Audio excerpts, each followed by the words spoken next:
So now they're going in for the second game. Let's see if SOFM does not get shredded on again. Well, we'll have to check in and see if SOFM can pull his weight, so to speak, in their match against EDG. EDG still chasing a perfect season here, Raz. If they can pick up a win in this match, they would have not dropped a single series in the summer split of the LPL. But we are in Champion Select for game number 2. This time round, EDG will be on the blue side. Snake will be on that red side. Malzahar, Brom, Rek'Sai are the 3 bands that come out from EDG, whereas Vladimir, LeBlanc, and Gragas are the 3 bands that come out from Snake, and immediately they lock in Gangplank. Yeah, they're just going to let SOFM feel that bad aftertaste. Not even going to give him a redemption game on Rek'Sai. Make him feel bad after that.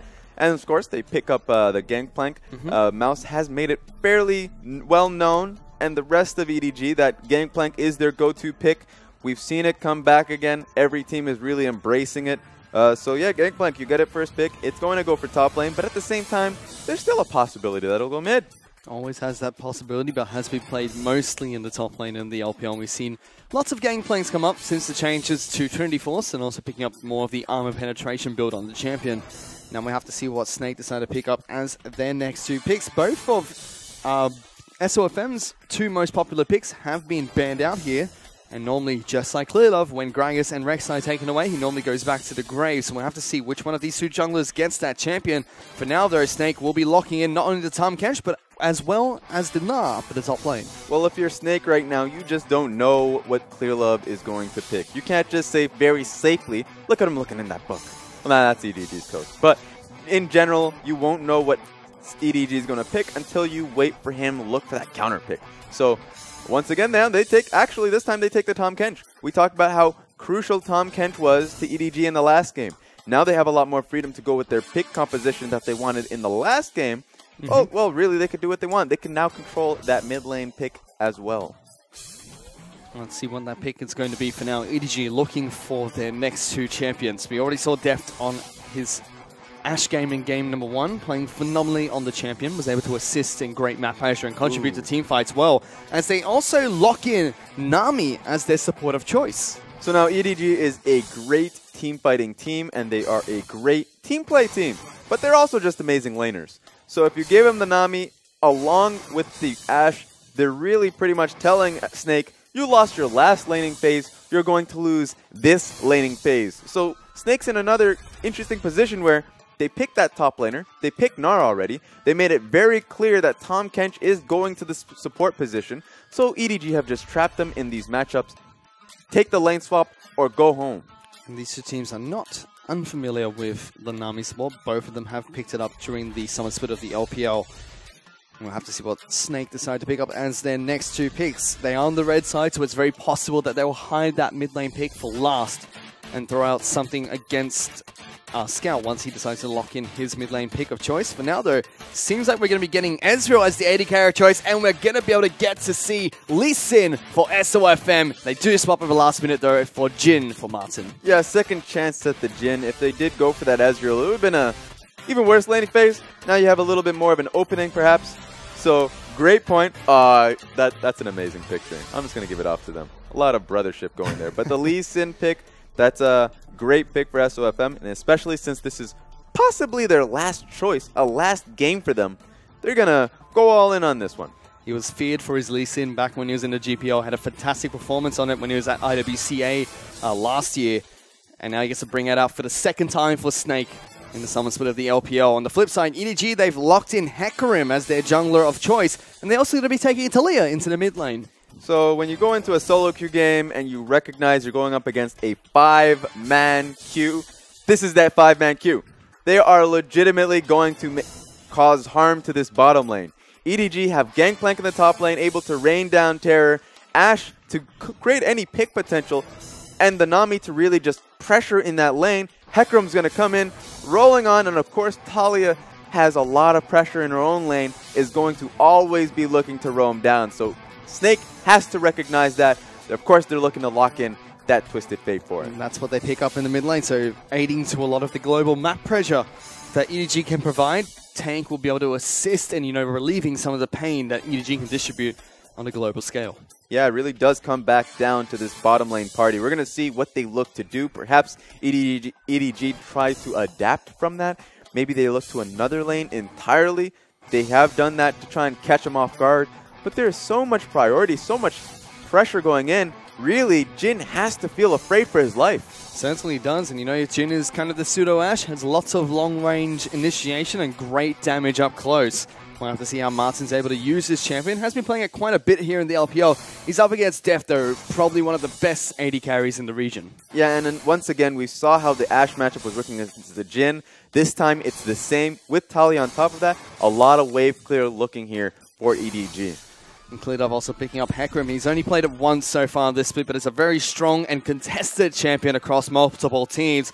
Against SOFM's Lee Sin, though, that's always a tough task, even if you are Klidov. So let's see how these two match up as we head into game number 2 between Snake eSports and Edward Gaming.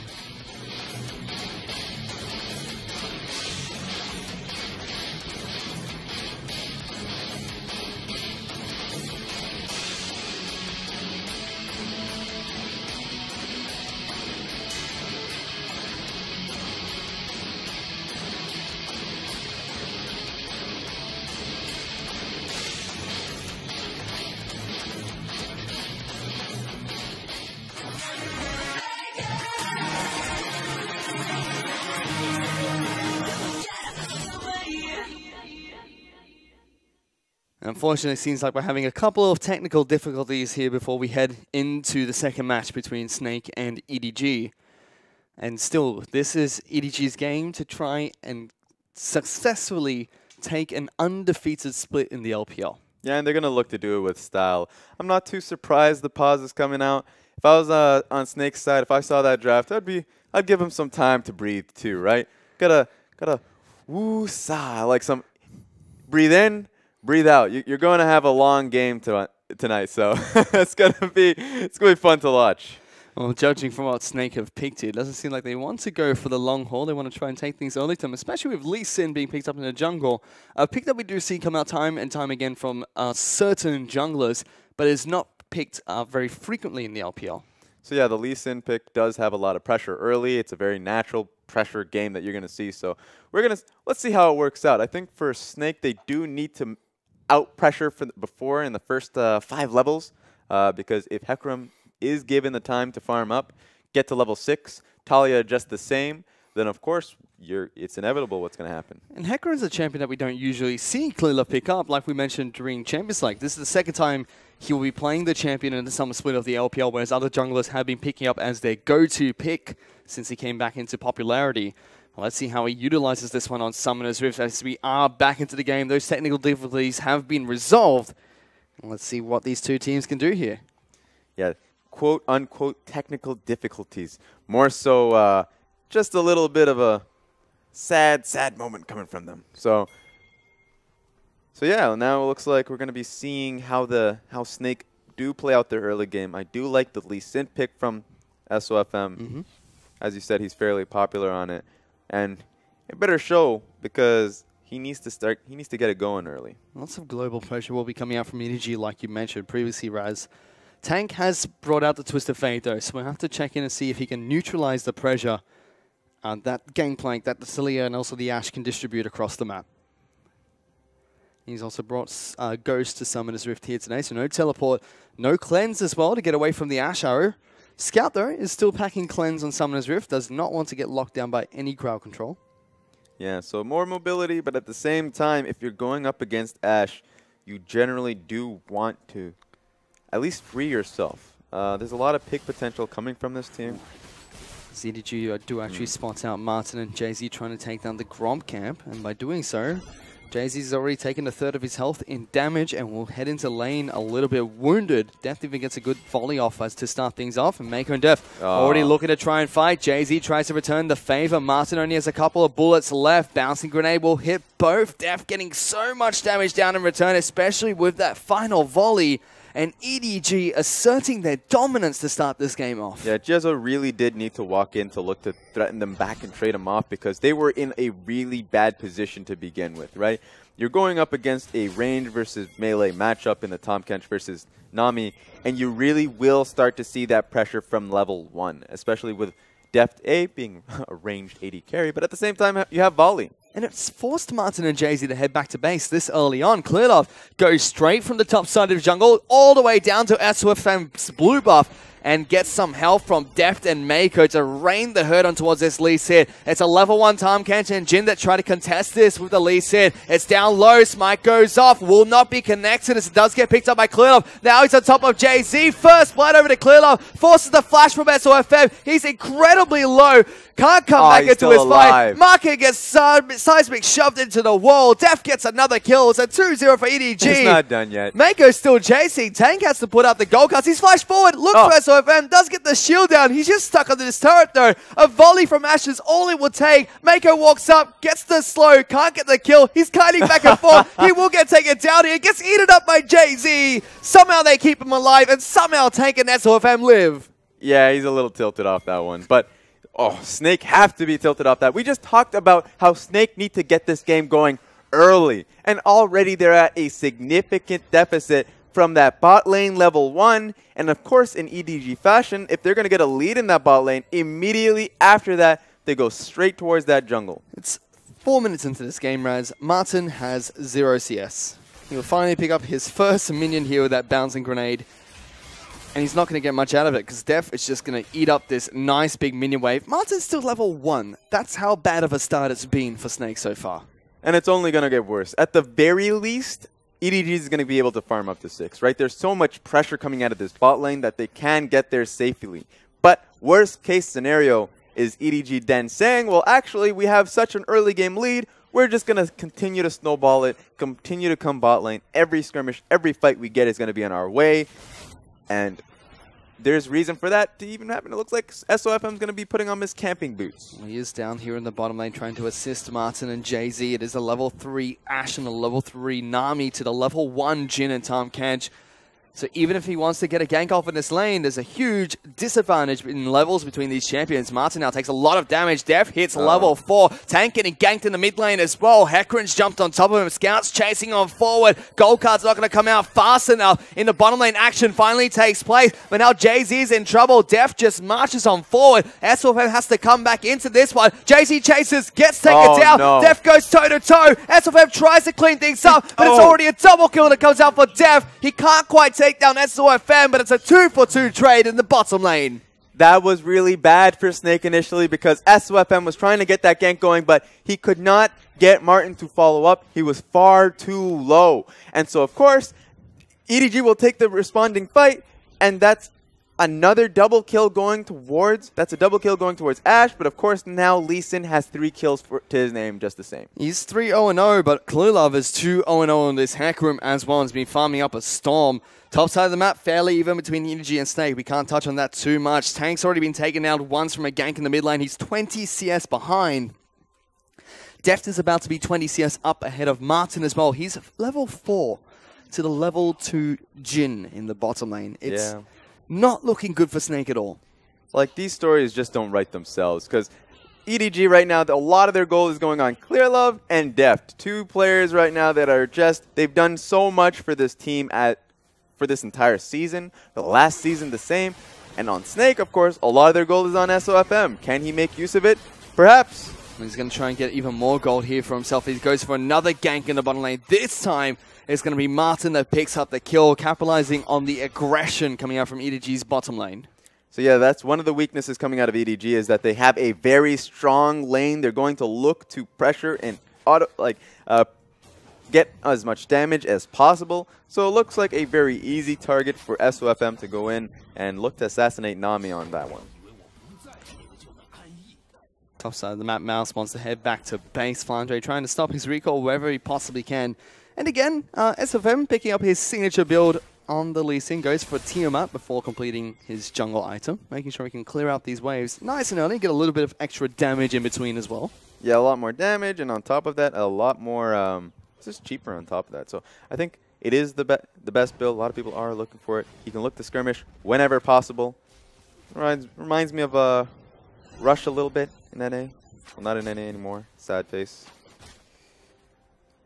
Meanwhile, in the mid lane, Scout's been doing a good job so far in this lane. He's almost 30 CS up ahead of Tank.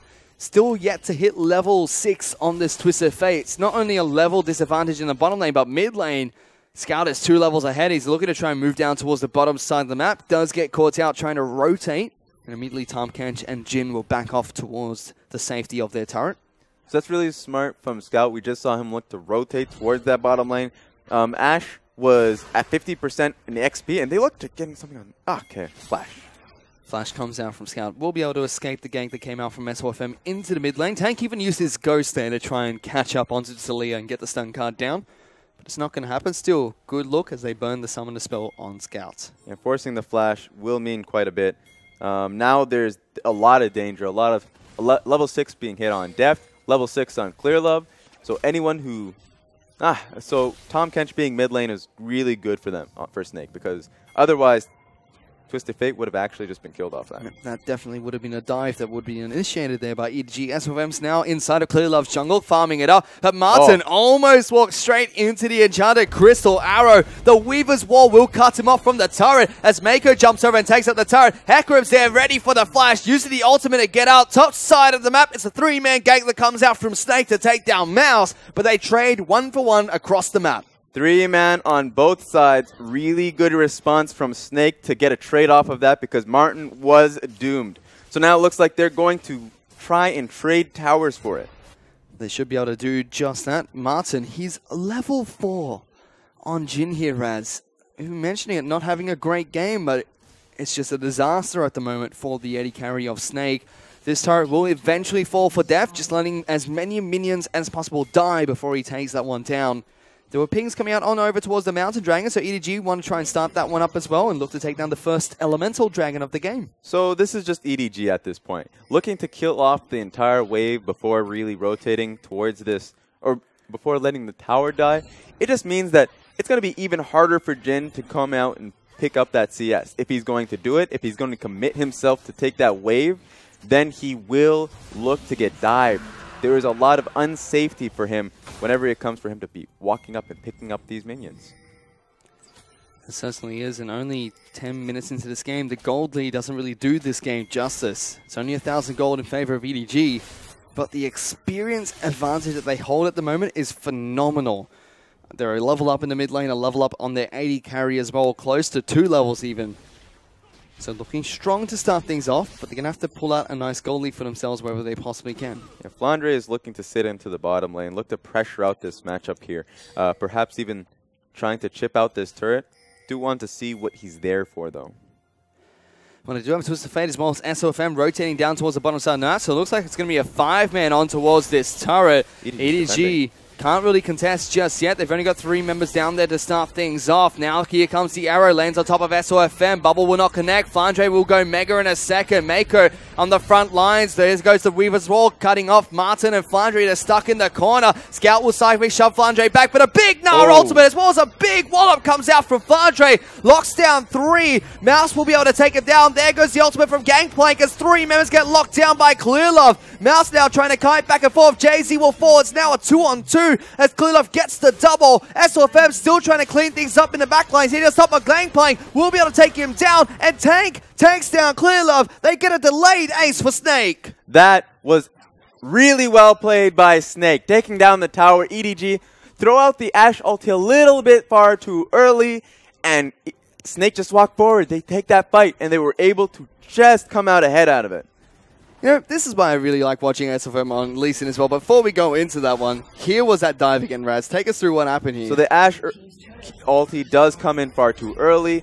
It seemed like Flandre put himself in an awkward position, but he's able to come straight back because of that flash ulti. He's not going to take much damage from the combination coming out of Scout. So that was a great CC, great lockdown for him. Allowed Snake to have a lot more openings to pressure him out.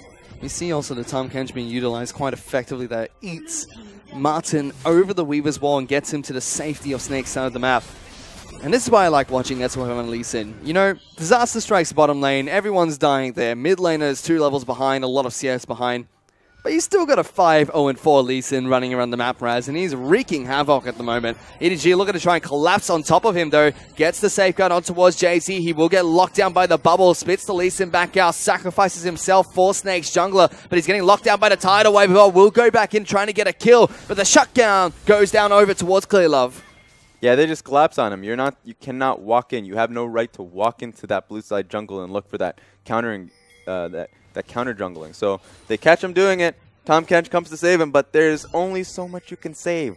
Martin's going to be careful, though, because Ash was hunting him down. Def does have the Enchanted Crystal Arrow available. The rest of EDG will be poking away at the mid lane outer turret. Even Flandre sent down towards the mid lane to try and defend this one for Snake. Saving Grace, though, is the gold. Once again, dead even between Snake and EDG. Yeah, Snake able to claw themselves right back into this game just through the skirmishes that really they do favor, and they kind of outplayed in a sense. So really good for Snake. It feels like perhaps this is their opening, but EDG is looking to get this dive here, or at least just to get this tower. Tank's spider senses are tingling, and rightfully so, as EDG is set up for a dive, but it's not successful. They still will take down the mid lane outer turret for the troubles. So that is going to be very meaningful. It does give Scout a lot more openings, rooms to look to roam into these side towers. The only side tower that is available now, the outer tower at top, is going to be looking to be the focal point, that focus. So it's going to be great for EDG. They're going to be looking to cut out as much vision as they can. The turrets are tied up 2-2 between the two teams as well. Lots of gold on towards Mouse as he picks up his Trinity Force. You can see Clearlove still working towards his own Trinity Force. Decided to upgrade his Smite first into the Chilling Smite. But the rest of Snake now being a little bit more cautious because the gold is still dead even, but for some reason it still feels like the ball is in EDG's court. Well, EDG, even the smallest advantage for EDG, they play it out fairly well because they play to their composition rather than the advantage that they have. So it's going to be very difficult for Snake to try and get anything out of it. SFM will get slowed down by the Nami, but all he really wanted to do was take away the pink ward deep inside of EDG's jungle. They also take down Scuttle Crab, which will give them good vision for when this next dragon comes back up. EDG were able to take the first one down as SFM moves towards the bottom lane. Was trying to see if he can get a gank off towards Scout, who is busy clearing out these minions, but he's staying nice and as far back as he possibly can. Yeah, they have great defensive wards coming in on the bot side. EDG, when it comes to EDG and their warding, it feels very difficult to approach it on Snake's side because every ward that you look to contest, you have to fight for. Even if it's just a Nami throwing out a bubble or two, you have to be afraid of what the follow-up is. So EDG fight tooth and nail for every vision, every ward, because they're fairly valuable for them. Not a very chaotic start, Raz, but now, you know, it's a little bit more quiet between these two teams. All the summoner spells are coming back up and will be available. All the ultimates are up and available. Neither team really pushing for anything yet, but that may change when this next dragon spawns. That'll be up in 5 seconds here. Yeah, ever since losing that team fight in the bottom lane, it's a bit harder for EDG, especially since Snake do have the Tahm Kench on their side. If you have that pick composition, if you have the pick coming from Talia, if you have the pick coming from Ash, usually that'd be a great advantage towards you. But Jezzo's positioning, it does mean a lot going forward and how he's able to save out his teammates. So Fem clears out a pink ward deep inside EDG's territory again. Lots of spells thrown at him, but he dodges each and every single one. A lot of traps coming out from the captive audience of Martin set up for this fight. SFM jumps in, forces a flash out of Mako, flashes away from the Enchanted Crystal Arrow. Martin gets the sniper towards EDG support. SFM will get taken down in return. They do have a teleport coming in from Mouse as well. Now it's Snake that are trying to run. Reaver's wall cuts them off with the gangplay ultimate. Jay-Z eats up Tank, flashes over the wall, keeps him safe. But they do trade the support for Jungler. And they're still looking for more here, Raz, as EDG want to chase. Flandre does get locked down, slowed up by the Ash. Will go Mega, but Clearlove just charges on forward. Jay-Z looks like to be the next target as they chase onto Tank first, trying to cut up the rest of Snake. The Tahm Kench just has to keep on running as Mouse will chase down other members of the team. Exhaust being used on towards Haircroom, but he just charges on forward. Def gets a volley down, swings his scythe round and round. Clearlove goes on a killing spree and they pick up the team fight. Yeah, that was a long one, and it started with the blue suede shoes from SOFM, able to dodge out every pick coming out of EDG and gets the assassination on Mako. But ever since that point, EDG just have so much chase potential, coming from Talia and her Weaver wall, coming from that point to just the slows from Deft on his Ash. And so they just chased down the rest of the kill, and what seemed like a good fight, or at least a good pick from Snake, turned into a great team fight for EDG. It certainly did, and now EDG are about 2,000 gold up ahead of Snake. Early game looking like it went in EDG's favor. Snake fought back quite strongly, especially from the man on your screen, SOFM.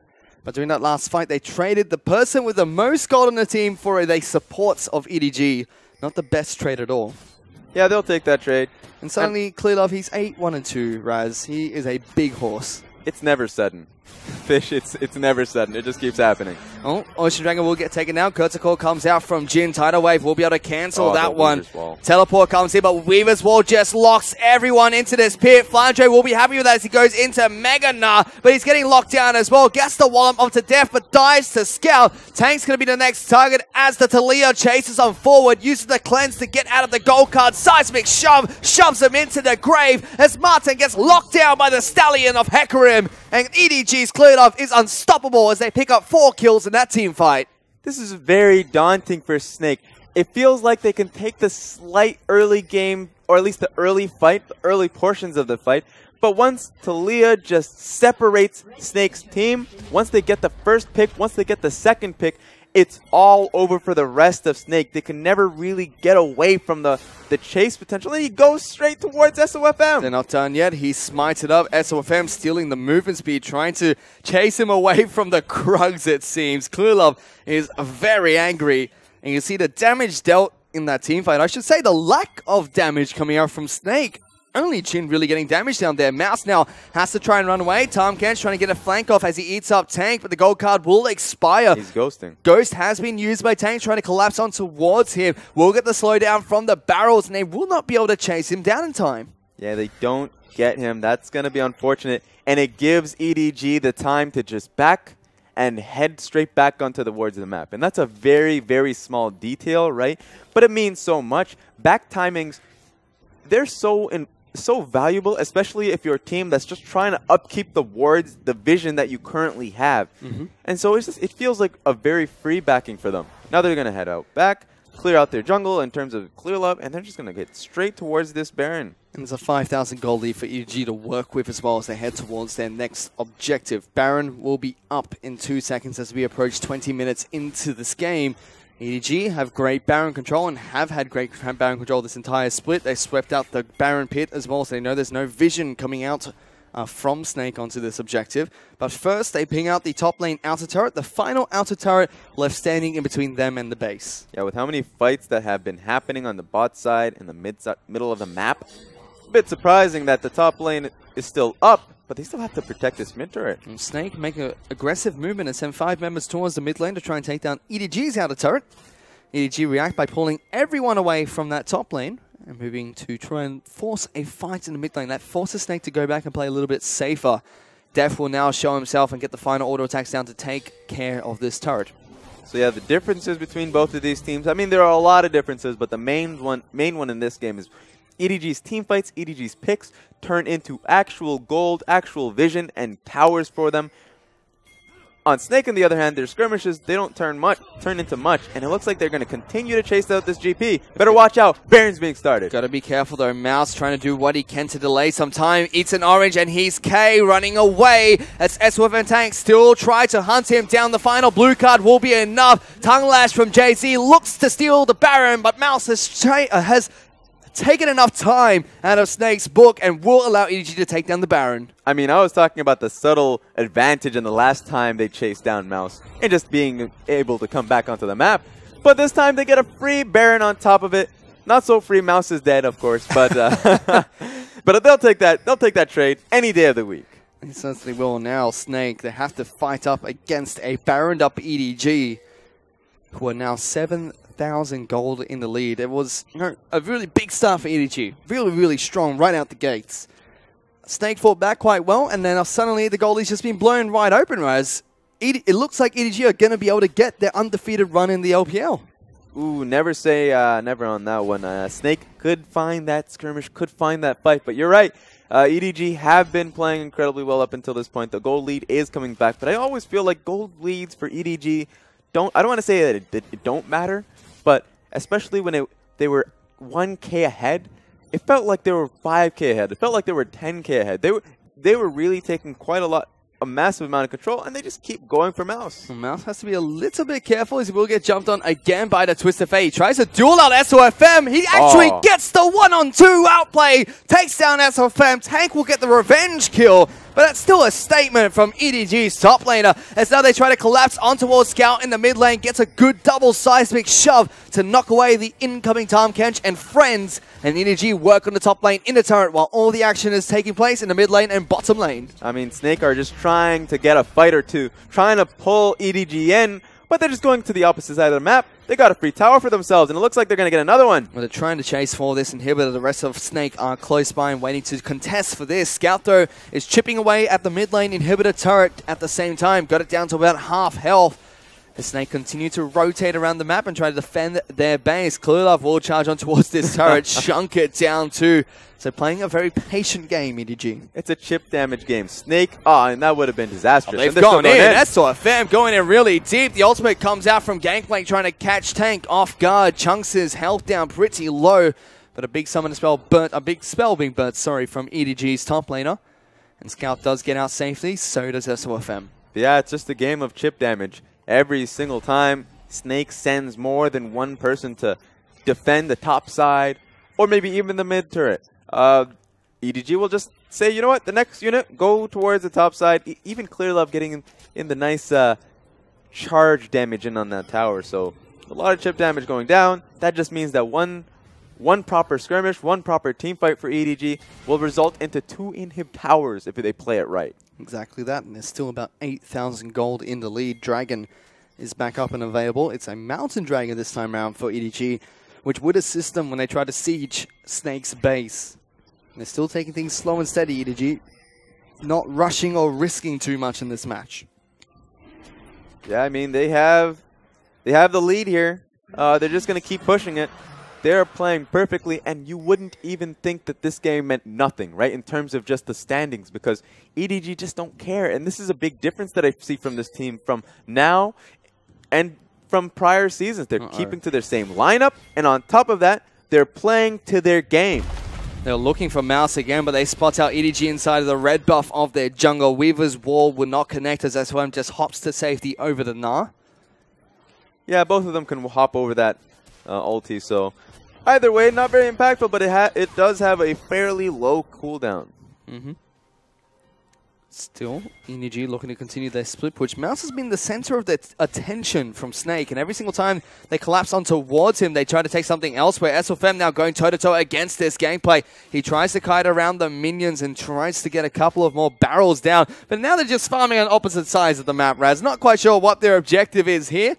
It seems like it's just to avoid each other. Lee Sin just does not want to take that fight. It comes down to, it just feels very difficult as a Lee Sin, because a lot of your trades do come down to you landing your Q. Makes it easier if you can initiate with the ult then Q, but it's just hard because GP has his phage. He does have the Trinity Force. There's an arrow on towards JZ. Seismic Shove will not be able to knock Snake's support back in towards the rest of EDG's team, as they push on to try and get more damage onto the mid lane inhibitor turret. Flandre is about to go mega, so they will have to be a little bit careful. A big seismic shove comes out from Talia, knocks Martin back and chunks him out. JZ promptly eats him up and makes sure he gets to safety. Yeah, usually that trade, that skirmish, what are you doing? So, FM. Right. Okay, he's free. But usually that would turn into some chip damage under that tower, but the wave was so far back that you would have to wait a bit to commit to this one. So Snake is free and able to going back to their base, healing up after that pick. Now they're going to look to... He's found Scout. SOFM in a bit of trouble, though, because there's a Hecarim collapsing on top of him. Does get the knockback. Gangplank ultimate's going to come out. JZ flushes forward to save Snake's jungler, but that's a lot of summoner spells burnt to get away from that sticky situation. Yeah, once again, they do have to wait for this next wave. So honestly, if Mouse was on the top side of the map threatening the other wave, that would have been just a little more easier. Well, there's a Weaver's Wall coming out from Talia, looking to try and knock the wave away from this turret. It will take a bit of damage from Def, who tries to jump in. Here goes Flandre. He's mega, gets a 3-man Gnar into the wall. Def is really low. He has to try and kite. There's the Twisted Fate into the backlights to take down Snake's AD carry. Promptly uses Zonius to keep himself alive. Will get eaten up by JZ, but JZ's going to go down. Takes the next target. A double kill comes out from Mouse. He gets the triple off of the parlay, and Clearlove is still chasing Chasing onto Martin, knocks it back, swings it round and round and pick up another kill. It's 4 kills for EDG. Yeah, shake your head, Clearlove. That was a little bit ridiculous there. Now, that was the best fight Snake was going to get. That Gnar ulti to the wall meant the world to Snake, but it didn't really matter. At the end of the day, EDG have far too much damage, far too much of a lead, and just look at this. This was incredible. Flandre, now great ulti from Mako to just cancel out Martin's curtain call. Look at this. Boom. Hits them all, able to just chase him backline. Mako dies, down goes Deft, but it doesn't matter. Clearlove is a carry as well, and he's untouched. I believe he has over 10 kills at this point in the game. Mouse playing phenomenally well despite all the pressure that Snake have sent towards EDG's top laner. SFM during this time decided that his best course of action is hold up minions in the mid lane. I don't blame him trying to delay the end of the game from EDG, who have actually started on Baron buff once again. Yeah, a lot of damage coming out of Mouse in that team fight as well. There's a lot of zoning force coming from those barrels. Well, there's an ultimate coming out from Gangplank. SFM is really low. JZ gets locked down by the stun. He goes in, does not get the smite down, and will get killed for his trouble. JZ has to run, but there's barrels coming out from Mouse. Face of the mountains, not going to be enough to keep himself alive. He tries to eat the Gangplank, but dies while the pirate is in his stomach. And the rest of Snake just run straight back towards their base. They had to put on their best defense possible to stop EDG from finishing the game right here. Inhib down. Flandre is holding up the wave bot, but he has to come back. 4-man unit of EDG knocking on death's door.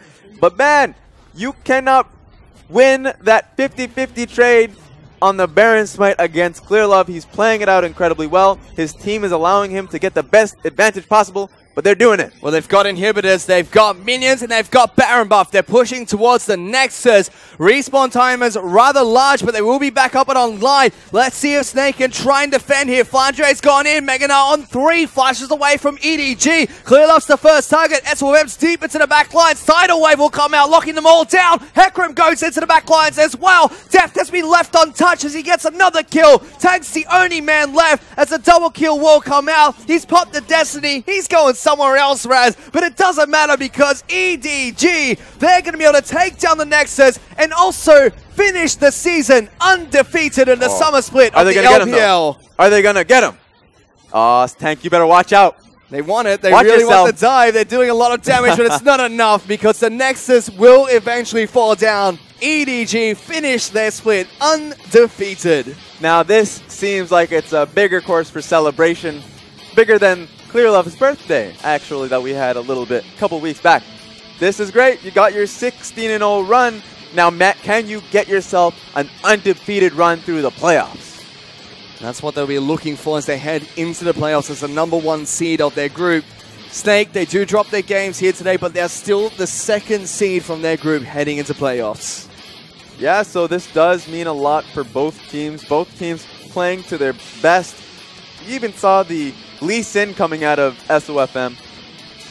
This, I don't want to say it's the best practice you're going to get as Snake. So yeah, sure, you lose 2-0.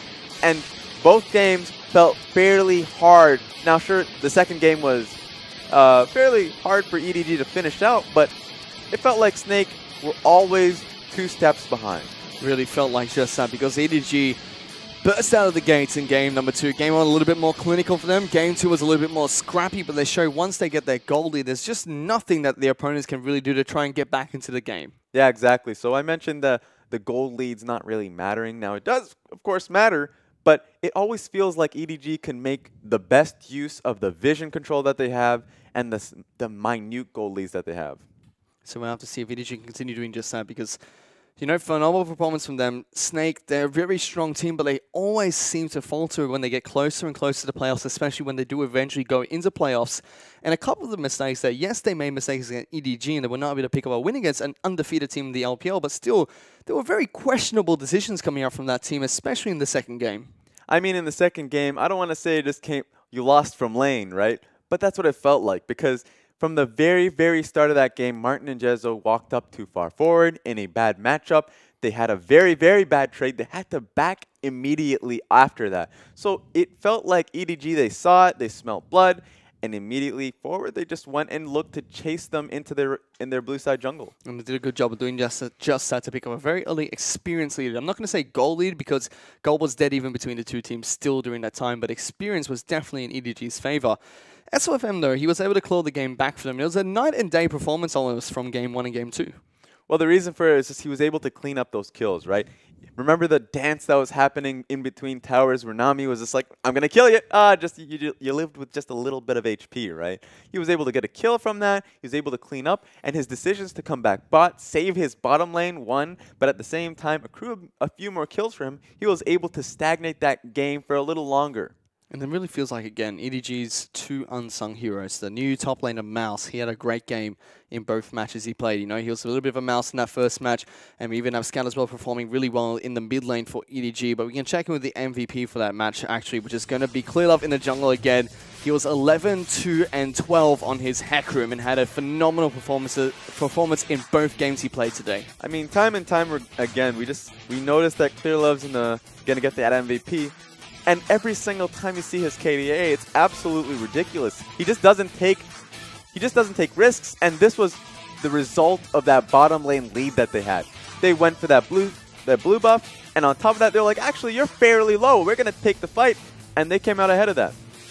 They almost took down SOFM during that fight as well. You immediately see the next play that Clearlove decides to make is heading straight into mid lane, get Scout ahead, and that's why we left it off before we checked in with the MVP. The two unsung heroes we love EDG are those two solo laners. You know, Mouse, he's been a very quiet top laner, but he does perform phenomenally well, especially when he steps up to the plate. Scout had to come in as an emergency substitute for Pawn 2 days ago and is playing again today, and he's stepping up even when he was playing during the regular split. I mean, they play up as role players, especially Mouse. Mouse is a great role player. He can play that Maokai. He can play whatever. Doesn't really matter if he's in a winning matchup or a losing matchup, right? He can take as much as he gets, and then he just delivers it to the rest of the team. And Scout does the same, maybe a little better as well. He played well in that match too, but hopefully be able to see the return of Pawn because EDG have spoken out. You know, they feel like having Pawn in their roster is the best roster they've ever had. And he was playing well for the team when he rejoined them, but it seems like his back injuries have really been plaguing him this entire split. Yeah, a lot of injuries coming in, and that's a really sad point to talk about because you don't want players, especially major players like Pawn, champions like Pawn, to really be struggling. And so that's a little bit unfortunate. A lot unfortunate, but hopefully he does get better. Still great to see, however, that Scout is performing well in the mid lane for EDG. EDG will be heading into the playoffs as the #1 seed from their group. They did the exact same thing during Spring Split, and they looked as dominant as they do now, if not a little bit less, but because they look very dominant in the Summer Split of the LPL, finishing undefeated here. But EDG, the next question for them is, can they do it when it really counts? Because before they went into MSI, they looked this strong as well, and they dropped the grand finals to RNG. Well, the big change, we mentioned it a little bit, is that now every game counts for EDG, right? Last split, it felt like they did a lot of swapping in top laners, in mid laners. They really couldn't get a solid 5-man lineup showing for them. And on top of that, a lot of games, yeah, sure, they didn't have much meaning, but they didn't give meaning to those games. It starts with them, right? They have to give meaning to those games. And now it feels like they're actually doing that. 16-0 run isn't just them saying, hey, we're the best in the region. Last split, they thought the same thing, right? This time, they're actually just playing the best, even when the games don't matter in the standings. And again, it seems like it's another team that we see in the LPL experimenting with new champions, with new team compositions as we approach the end of the season. Tom Kench being picked up by EDG in one of their matches here, something they'd never played before. Syndra, another champion they never played before. And even Hackroom, a champion that we've only seen Clearlove play once before. So they've really been experimenting with different things, especially in their final game of the split. Well, it's not really experimenting with EDG. It feels like they can play anything they want, right? And so this is kind of like the meta picks coming through, specifically with Tom Kench support really starting to come back up. So now they're just saying, hey, we can adapt with the meta whenever we want to. We're just not going to stick to our few set champions like some do. And they are able to thrive wherever it is possible. So I do want to see how they adapt to the newer patches now, because of course 6.15 perhaps being coming in the future, right? How do they now adapt to that? A lot of questions coming up, but in the previous patches they've done well in those. And on the flip side, we look at Snake. Snake, we still have the same criticism for them. You know, they have a single strategy which they execute quite a bit, and unfortunately they did it here again today, and EDG just completely counter out everything they threw at them. Seems that they had no strength coming into either of these matches. Yeah, Snake, if you just even looking at these highlights, this is one of those moments where Snake was saying, you know what? Okay, they got us in that last play. This time we're going to be walking towards their jungle. We're going to challenge them here. Look at this one play coming from SOFM, puts on his blue stay shoes, gets a kill on Mako. That's awesome and everything, but of course, once you die, they're just going to chase you down the map. You have no right to fight them here. And so EDG are always one step ahead. Sure, they'll block away, walk away from those picks coming forward, but if they see a proper fight coming their way, they will chase you. And Scout even playing to Talia pretty great here in this game, using the Weaver's Wall really well to cut off members of Snake eSports, a champion that EDG have only played once before too, and it was a very strong factor to how they were able to play out this global-like team comp. Yeah, exactly. So I love the fact that we saw a Talia versus a Twisted Fate, right? Both essentially the same champions in what their role is in their game, in the comp, right? Shove out their lane. Once you get 6, you empower your side laner. Talia looks to do the same, but ever since we saw Talia come through, it feels like she just kind of does that job better. She's able to shove out harder into most matchups. She dominates the lane depending on what 2v2, what 1v1 she's going into. And at the same time, the Weaver's Wall is so impactful, able to chase you down wherever she wants to go and just cut you off from the rest of the team. This is the best fight the Snake had all game. The Flash Gnar ultimate coming out for 3 members into a wall. They were able to immediately pick off Mako and Deft from it. But even that was not enough because the real carry in this game was Clearlove. He was 10-1 at this point in the match, dealing an absurd amount of damage on the Hecarim. He was left untouched for most of the time. Mouse as well, he was the main focus for Snake and still came out strong in teamfights, dealing lots of damage with his barrels. Yeah, that last fight is an example of how a team should play out because EDG, sure, they were at a bad end of that Gnarlty, right? Against any other team, Snake would have cleaned up off that. But they had such a massive gold lead for how they played the game, and it worked out well for them. And with that game, EDG finished their split of the LPL undefeated during the regular season. We have to see if they can continue that into playoffs. But we still have one final game tonight and one final regular game split. And it's also the game that matters the most this week, Raz. It's going to be Invictus Gaming taking on Newbie in about 10 minutes.